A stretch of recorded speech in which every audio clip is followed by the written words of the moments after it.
Welcome to Thasni's kitchen. Hi everyone, welcome back again.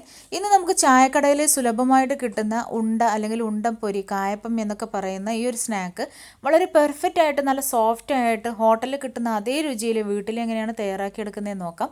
അപ്പോൾ ഈ ഒരു കറക്റ്റ് മെഷർമെൻറ്റ് നിങ്ങൾ ഫോളോ ചെയ്യുകയാണെന്നുണ്ടെങ്കിൽ നല്ല പെർഫെക്റ്റ് ആയിട്ടുള്ള ഉണ്ടംപൊരി നിങ്ങൾക്ക് വീട്ടിൽ തയ്യാറാക്കിയെടുക്കാൻ പറ്റും.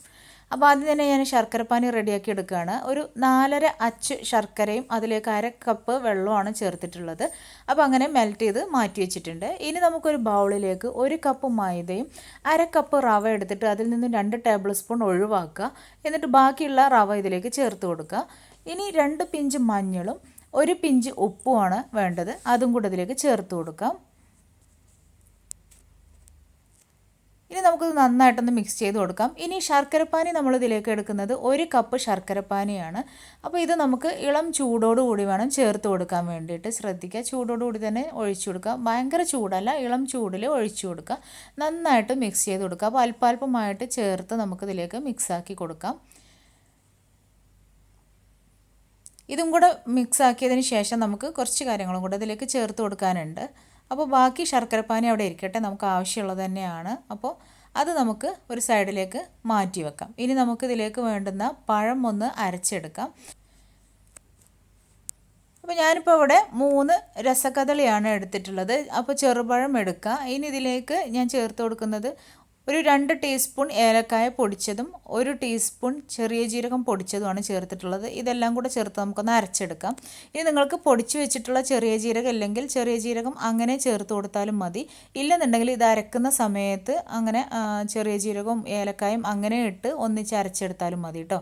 അപ്പോൾ അരച്ചെടുത്തിട്ടുള്ള കൂട്ട് നമ്മൾ നേരത്തെ മിക്സ് ചെയ്ത് വെച്ചിട്ടുള്ള ആ ഒരു കൂട്ടിലേക്ക് ഒഴിച്ചു കൊടുക്കുക. ഇനി നന്നായിട്ടൊന്ന് മിക്സ് ചെയ്ത് കൊടുത്ത് ബാക്കി ആ ഒരു നമ്മൾ മാറ്റി വെച്ചിട്ടുള്ള ശർക്കരപ്പാനി മുഴുവനായിട്ടും ചേർത്ത് കൊടുക്കുക.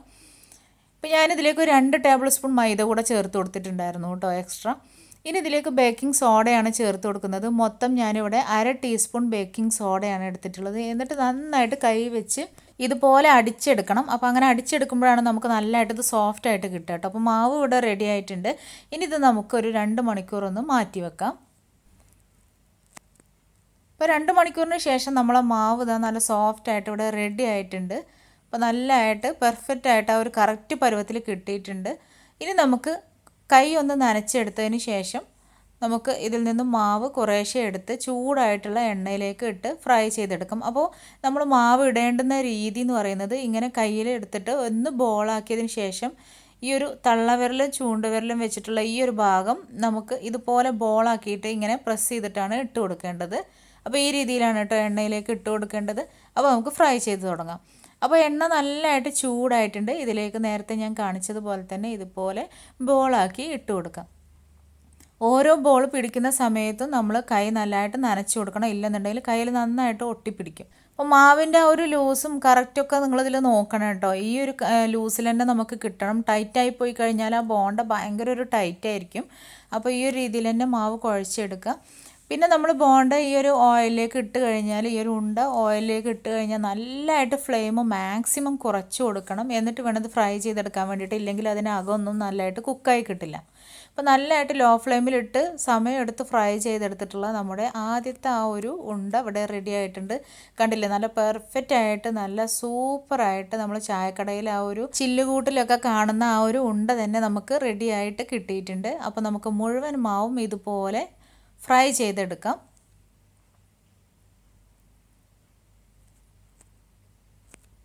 അപ്പോൾ ശരിക്കും നമുക്കിവിടെ ഈ ഒരു പറഞ്ഞ അളവിൽ ഒരു 1.25 കപ്പ് വരെ മൈദ എടുക്കാം. അതുപോലെ തന്നെ ഞാൻ ആ പറഞ്ഞ പോലെ 1/2 കപ്പിന് അളന്നതിന് ശേഷം അതിൽ നിന്ന് 2 ടേബിൾ സ്പൂൺ ഒഴിവാക്കിയ അത്രയും റവ ചേർത്ത് കൊടുക്കാം. 1 കപ്പ് ശർക്കര പാനിയുമാണ് എടുത്തിട്ടുള്ളത്. അപ്പോൾ ഈ ഒരു മെഷർമെൻറ്റിൽ നിങ്ങൾ ഫോളോ ചെയ്യുക. പിന്നെ 3 ചെറുപഴമാണ് എടുത്തിട്ടുണ്ടായിരുന്നത്. അപ്പോൾ ശർക്കര ചേർത്ത് തയ്യാറാക്കുമ്പോഴാണ് അത് നല്ലൊരു ടേസ്റ്റ് കേട്ടോ. ശരിക്കും നമ്മൾ ആ ഒരു ഹോട്ടലിൽ കിട്ടുന്ന അതേ ടേസ്റ്റിൽ കിട്ടുന്നത്. ഇത് വേണമെന്നുണ്ടെങ്കിൽ പഞ്ചസാര ചേർത്തിട്ടും റെഡിയാക്കി എടുക്കാവുന്നതാണ്. പക്ഷേ ഹോട്ടലുകളിലൊക്കെ നമുക്ക് കിട്ടുന്ന അതേ ടേസ്റ്റ് കിട്ടണമെന്നുണ്ടെങ്കിൽ ഈ ഒരു ശർക്കരയിൽ തന്നെ ചെയ്തെടുക്കണം കേട്ടോ. പിന്നെ ചില നാടുകളിലൊക്കെ ഇതിൽ തേങ്ങാക്കൊത്ത് കൂടെ ചേർത്ത് കൊടുക്കാറുണ്ട്. അങ്ങനെ ചേർക്കുകയാണെന്നുണ്ടെങ്കിൽ നല്ല ടേസ്റ്റാണ്. അപ്പോൾ നല്ല പെർഫെക്റ്റ് ആയിട്ടുള്ള നല്ല സൂപ്പർ ഉണ്ട ഇവിടെ റെഡി ആയിട്ടുണ്ട്. നമുക്കിതൊന്ന് കട്ട് ചെയ്ത് നോക്കാം. എത്രത്തോളം സോഫ്റ്റ് ആണ് നോക്കിക്കുക, നല്ല സോഫ്റ്റ് ആണ്. ഇതിങ്ങനെ പ്രസ് ചെയ്യുമ്പോൾ തന്നെ നമുക്കറിയാൻ അറിയാൻ പറ്റുന്നുണ്ട്. അപ്പോൾ ആ ഉള്ളൊക്കെ നല്ലതായിട്ട് പെർഫെക്റ്റ് ആയിട്ട് കുക്കായിട്ടും കിട്ടിയിട്ടുണ്ട്. ശരിക്കും ഇത് നമ്മൾ കഴിക്കുമ്പോൾ ആ ഒരു ഹോട്ടലിൽ നിന്ന് കഴിക്കുന്ന ഒരു ബോണ്ടയുടെ അല്ലെങ്കിൽ ആ ഒരു ഉണ്ടയുടെ ടേസ്റ്റ് തന്നെയാണ് കേട്ടോ. അത്രയും സോഫ്റ്റുമാണ്.